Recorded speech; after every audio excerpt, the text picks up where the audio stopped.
Let's talk about the origins of the Ndebele state.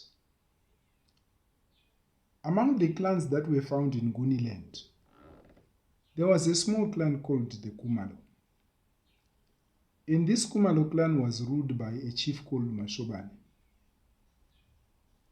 The Kumalo clan was one of those clans that were controlled by Zwide of the Ndwandwe.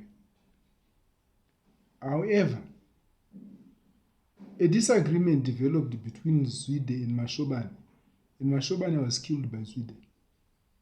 So Mzilikazi, who was Mashobane's son, became the new chief of the Kumalo clan. And Mzilikazi served under Zwide for some time. As expected, he rebelled against Zwide and joined Chaka. The reason is easy to understand, because we wouldn't expect Mashobane to remain under Zwide, knowing that he killed his father. That was not possible. Now, Chaka trusted Mzilikazi because he had come to him on his own accord. So he allowed him to continue leading his own Kumalo clan. Now, as a trusted general, Mzilikazi was often sent by Chaka to raid, and Mzilikazi would be rewarded in the form of cattle, in the form of part of the cattle that he raided. Trouble began in 1821 when Mzilikazi was sent by Chaka to raid the Sotho. Mzilikazi decided not to hand over the cattle that he got from raiding the Sotho. Chaka sent some messengers to plead with Mzilikazi. Mzilikazi refused to listen.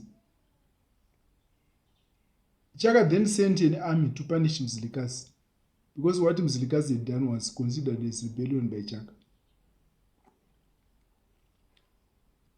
The Zulu army that was sent was defeated by the Kumalo. Chaka then sent a stronger regiment, and this time Mzilikazi was defeated. Though defeated, Mzilikazi did not lose all his men. And this made Mzilikazi realize that the only option left for him was to leave the area with these Kumalo people and their livestock. And then along the way, the Kumalo were given the name Ndebele by the Sotho, meaning men with long shields.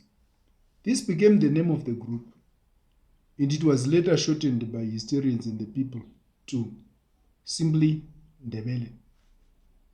This is how the Ndebele state came into being. These are the origins. Thank you.